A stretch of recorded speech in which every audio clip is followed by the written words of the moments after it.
I'm going to record this as well. I just started recording. So we have this UFO, and we want to add some keyframes to the scene, to the UFO to get it to move around. Maybe the first thing we could do, and this is a sort of animation I generally do first, is to have a UFO come into the scene and then animate a light around it. So I'm going to animate right now from the perspective of our camera. So I'm in camera view, and while I'm in my camera view, I can select my UFO. And the first thing you need to do when you are adding keyframes is to think about where you are in time. Currently I'm at frame 63. So I need to change that to the beginning of our animation. We need to start from 0 or 1. So I'm going to move my my timeline marker to frame 1.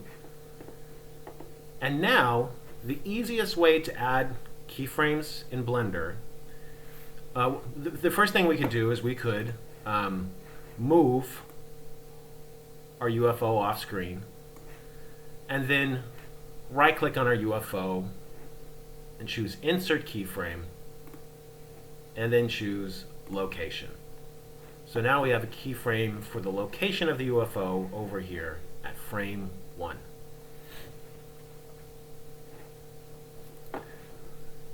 And I could then move forward in time, maybe 30 frames, which is essentially about a second. And then I could move my UFO onto screen, right click, and insert a keyframe for location. And now we see between frame 0 or 1 and 30, there was a motion between these two location markers in time.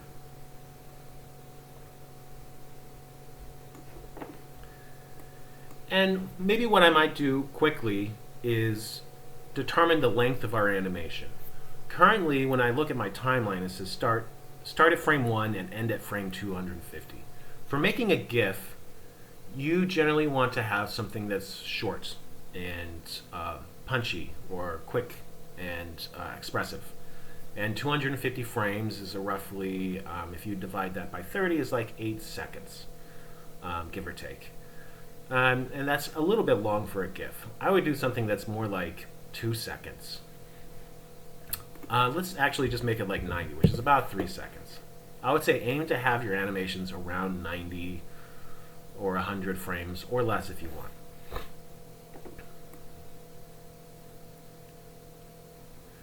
So maybe what I want to do in this scene is have the UFO show up, pause for a second. It could turn on its like boosters or turn on a light, and then leave the scene.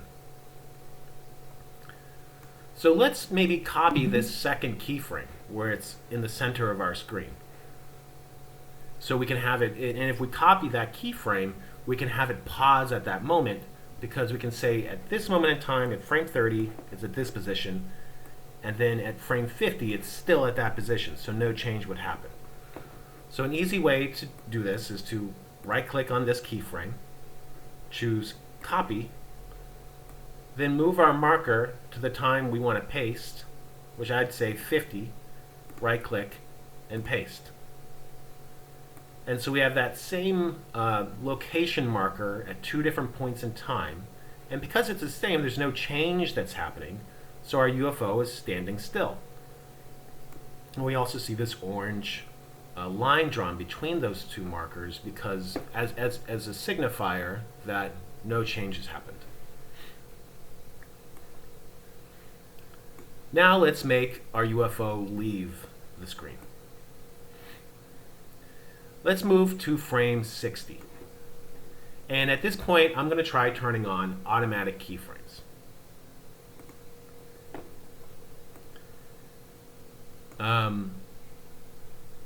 And what I'm going to do is Well, let's move to actually frame 80, where he could be off screen. And because I turned on automatic keyframes, I can now just drag and move this UFO off screen, and it automatically adds keyframes once you let go and make that change. And it updates and adds keyframes we can see in our location, rotation, and scale data here. So we have UFO going into screen, pausing, and then leaving. Maybe when this UFO leaves, we wanted to sort of like ramp up, like sort of back up a little bit before it jets off. So we have this moment where it's about to leave. We have this marker here where it's the last moment where it's paused at frame 50. Let's go to frame 60 and let's just pull that location back a little bit. So it's a little bit behind that center position. And because I have automatic keyframes turned on, it automatically entered keyframes for all those settings. So now if I hit play, comes onto screen, then ramps up and speeds off.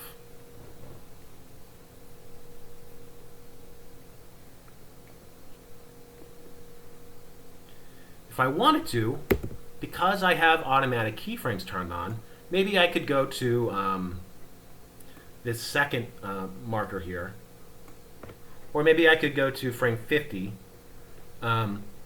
where it's the last moment where it's paused, and I could rotate this a little bit.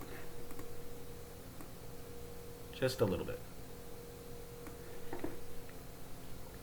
And then I could go to frame 60 where it winds up, and I could rotate it a lot in the other direction. Because automatic keyframes is turned on, you can see it goes around and then leaves.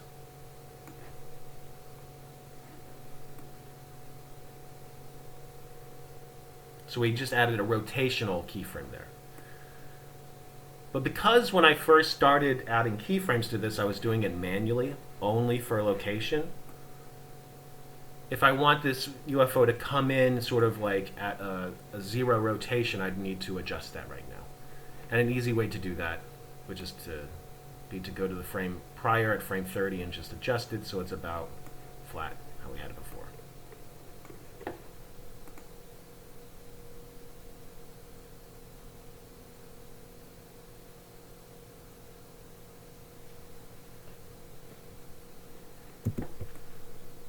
Now, I'm going to turn off automatic keying, simply because I don't want to accidentally move my UFO. I'm kind of done animating the motion of this UFO at this moment.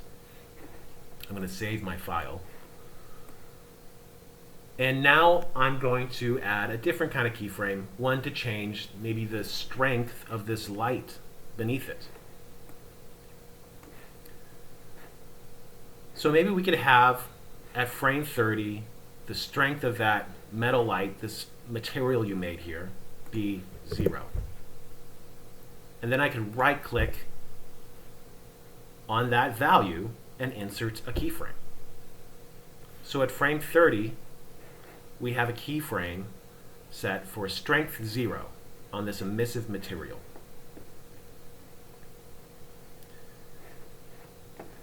To see these different keyframes, we need to pull open a window here on the left side of our screen in our timeline. There's a little arrow over here, and you can tap, if you click on that, it gives you a summary.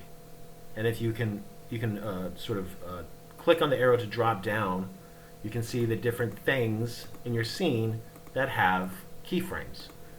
And so we have keyframes for the cube action, and that's just the name of your UFO is cube. If we renamed your object to UFO, it would display UFO. And so we have these actions, these transforms, meaning location, rotation, and scale for your UFO. And then we also have a keyframe for your shader, for your material over here. If I move forward in time, we could change that value to like 50, right-click, and insert a keyframe.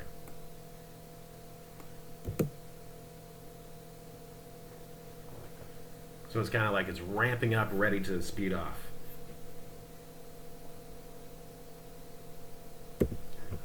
Another thing I could do, which I cover in one of the tutorial videos, is when you have an emissive material, like a light-based material on your object, it doesn't really affect the world around you. It's not really casting light on the ground. So one thing we might want to do here is add a spotlight and have that spotlight follow the UFO. So what I might do is go to Add in my 3D viewport, then Light, and then choose a spotlight. And I'll find a moment in my timeline where the UFO is essentially centered on screen and not moving. Looks like about frame 30. And if you notice, now that I have this lamp selected, all these keyframes disappeared in my timeline. And that's because currently it's set up only to display keyframes on objects you have selected. And it kind of helps you sort of organize your scene, so it's not cluttered with all the keyframes in your animation. So if I click on this light, we see that there's no keyframes on this light. I could then, at frame 30, when this UFO is not moving, I can move this spotlight underneath my UFO.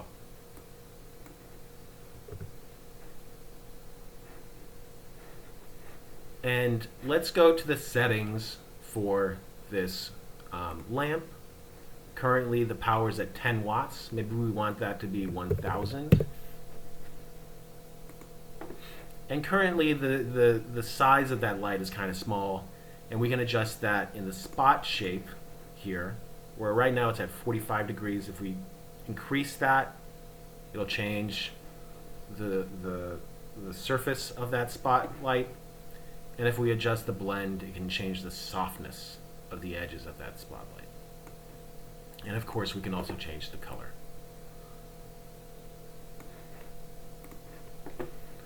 So we have this spotlight that we want to follow this UFO. Currently, the spotlight is not animated.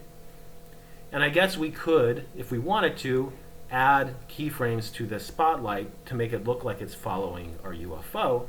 But there's an easier way to have one object follow another object. And that's through parenting. So the easiest way to do this, what we're going to do here is we're going to say this spotlight is going to follow the UFO, and if the UFO moves or rotates or scales, the spotlight's going to do the same thing. We're linking these two objects. And all you need to do is first choose your spotlight, the thing that's going to be following an object or parented to an object. If you hold Shift on your keyboard and then click to select your UFO, we now selected both your spotlight and the UFO, but it's important you select the UFO second. With those two objects selected, I can right-click and choose Parent Object.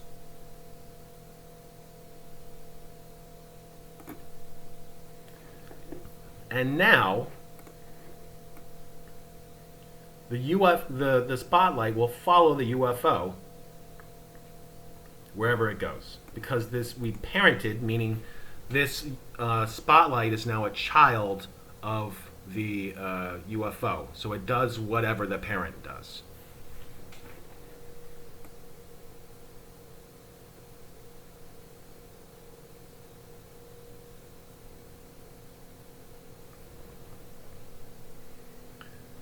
At this point, we could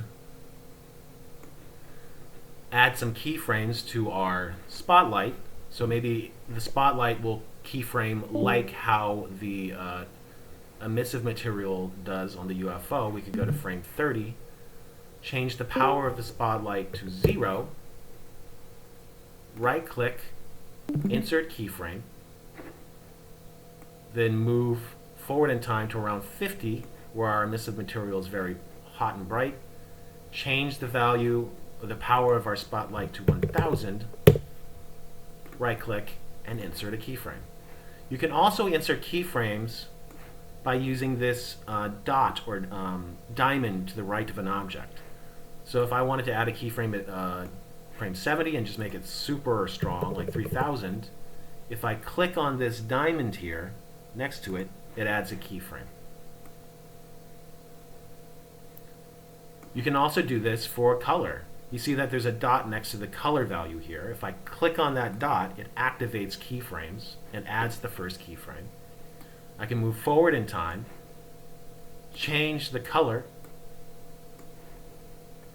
and then click on that diamond to add another keyframe. Now we see it turns on, gets hotter, and changes color.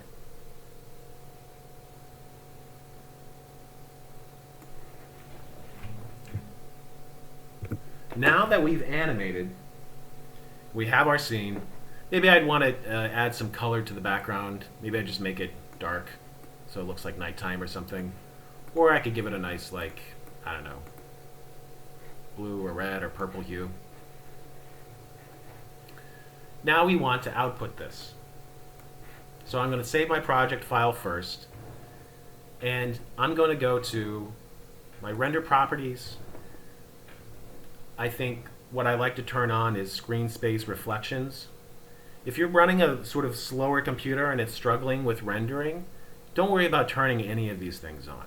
You can just leave it to the default settings and it'll probably render faster. So don't worry about turning on screen space reflections or high bit depth shadows. It makes it look better, but if it's taking a while to render on your computer, you can feel free to turn them off. And the next thing we want to do is go to output properties. Currently my scene is set to 1920 by 1080, which is a full HD video setting.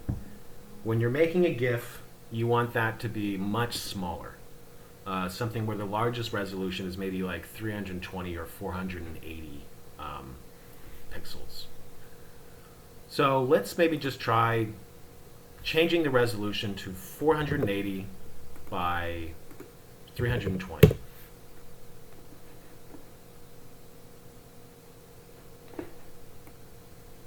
And the size of our camera changed a little bit because the ratio of width to height might not be the same, but it still fits all the actions on our scene. If I made this 320 by 320, we'd have a square, something good for Instagram. And you can work in a square, and maybe that's actually better.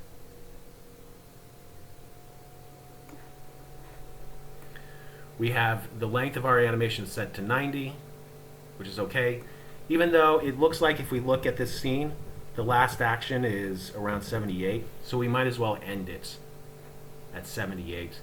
And we can change that here in our output settings or in our timeline. It updates the same. Next, we need to choose our output. By default, anytime you're working in a project, it always has the output in a weird abstract folder that may or may not exist, or where you don't know where it is on your computer. You need to specify this. I'm going to change the output and choose open. On my desktop, make a frames folder. Accept. By default for me, the output is a PNG file. I'm going to change that to a JPEG. If you have a transparent background, PNGs would be good, but we're not going over that in this lesson, so we're just going to do a JPEG because it's going to be a smaller file format, just smaller megabytes. Everything looks good. We have our resolution set correctly. We have our frame start and end good. We have our output folder defined, which is very important, and we have a nice file format that's going to be small and easy to work with. I'm going to save my project and then choose render animation. And we can see it's kind of small, but that's okay for GIFs. GIFs can be small. And they load a lot quicker on the internet when they are small, and that's basically the point. So, mine's already done. At this point, I could take those keyframes and let me actually just sort of look at this real quick. One thing you can do is you can preview the animation you just rendered. If you go to Render and then View Animation, I'm not sure if you can see this in the Discord, but let me change something real quick. Screens. I just switched my screens so you can see all of what's going on my computer. And I did Render, View Animation, and that pops up a little screen that shows you the frames you just animated.